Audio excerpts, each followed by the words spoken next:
I need to show you what came across to me as an absolute car crash of an interview with Rachel Reeves.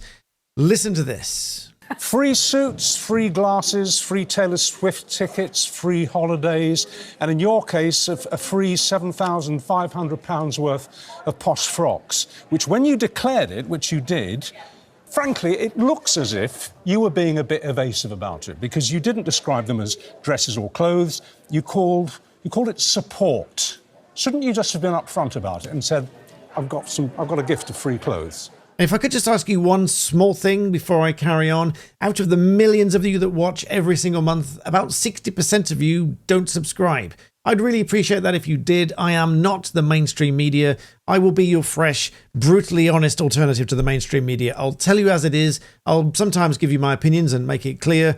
For my real opinions, you can go to Black Belt Secrets below, but please do subscribe and let me get that number down. I'd like you all subscribed, but I know that's unrealistic. But let's get on with the video. Well, an old friend of mine wanted to support me during the election campaign, and the way that she wanted to support was to help me buy clothes for the campaign trail and for big events, and I was very grateful for that support. We declared it in the proper way, and we asked the registrar the best way to record it, and we did it in the way that was asked of us. I never planned to continue this in government, but it was something that was very beneficial to me during the campaign. So 2 points from that, really. First of all, the suggestion that it shouldn't really have been put down as support because that looks evasive didn't really answer the question for that one. But then secondly, saying that she's no longer going to do that kind of thing whilst she's in government, I would suggest that might make it look like you acknowledge that it looks bad. It looks like you're accepting something when perhaps you shouldn't. But let's see what the response to her comments on that were. Look good, does it? To call dresses support. It looks as if you're trying to be vague about it, obfuscating. Well, look, the way that we record things is the way that we are asked to record things. I do understand why people think it is a bit odd. I get that. It's not something that myself or other ministers are going to continue doing now that we are in government. But political campaigns do rely on donations. I think it is right that the majority of political campaigns is funded by donors, big and small, rather than taxpayers. Now, I couldn't really believe what I was hearing when she first said that. She said that they rely on these donations instead of taxpayers. Let's listen to that just once again. I think it is right that the majority of political campaigns is funded by donors, big and small, rather than taxpayers. Rather than taxpayers. So is that really a suggestion that if they weren't funded by donations, that they would be taxing people to fund these political campaigns? That surely can't be right. But that wasn't the only thing that came out of this interview. Let's jump to a portion when Rachel Reeves in this interview was questioned and challenged over comments that Angela Rayner once made. Listen to this.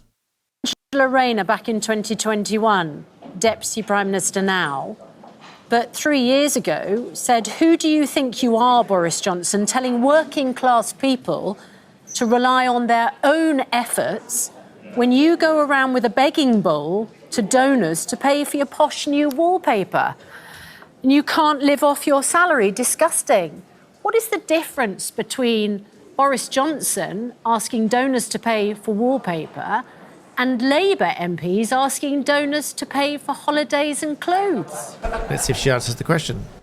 Well, if I remember correctly, there were issues around the transparency of those donations that weren't properly declared at the time. But let me give you an example of something that I'll be announcing. Angela Rayner did not mention transparency in that tweet. Angela Rayner specifically said, "You're telling working class people to rely on their own efforts while you go round with a begging bowl to donors.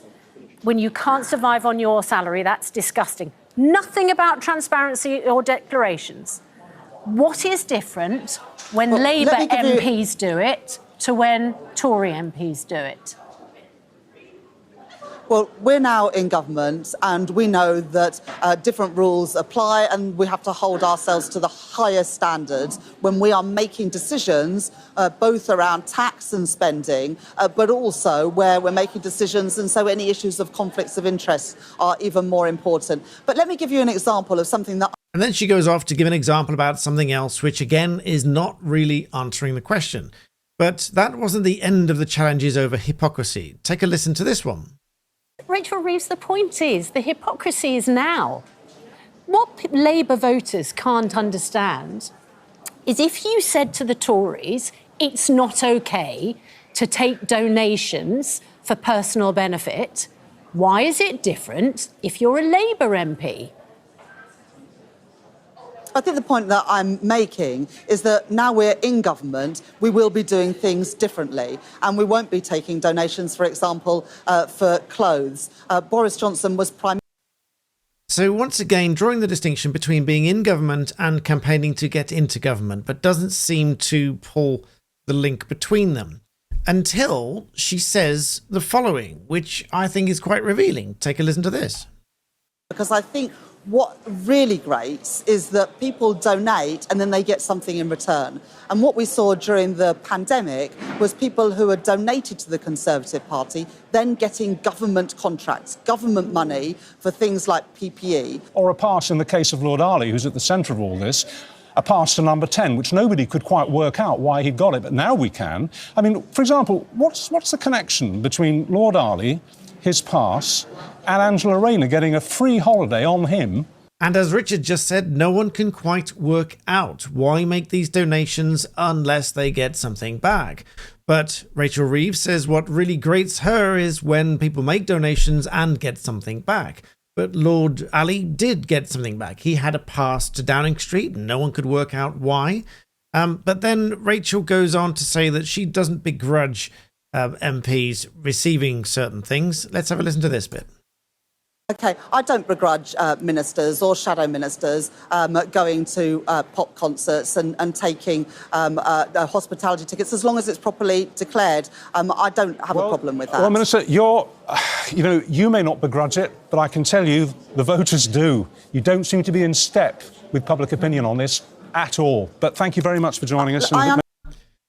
And that I can wholeheartedly agree. Now, I'm not taking political sides here. I'm taking a point here of someone receiving donations, not being entirely transparent about what they are. People are getting something in return for it, and the vote of public opinion really, I think, is going against them on this one.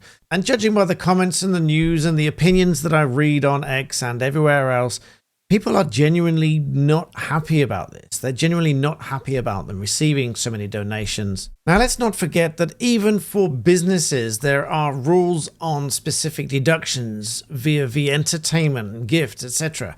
Business gifts are not allowed as a deduction against profits. The legislation treats gifts in the same way as business entertaining expenditure. A gift is something that is given to a person without receiving anything in exchange. And also, more poignantly, we look at the Ministerial Code here, which has a section on gifts.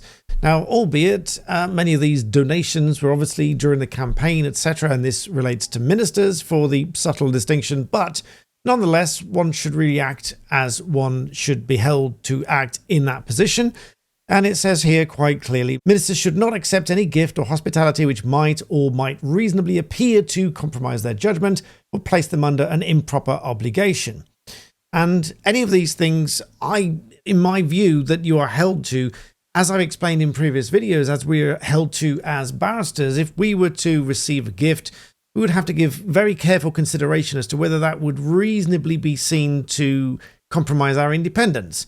And so, again, if we did a huge case with hundreds of thousands of pounds of fees and someone gave us something worth a few £100s, that's not really here or there. If you did a tiny case that was really emotive in the substance of that case and they gave you a sports car as a result of winning the case, that might reasonably look like you've thrown the case. And so obviously barristers wouldn't do that. But then when you talk about thousands and thousands of pounds on clothes and holidays and all of these sort of things, it does make people think that there's something going on. Now, for the avoidance of doubt and for legal reasons, I am not in any way suggesting that anyone has taken any kind of money for any unlawful purpose whatsoever.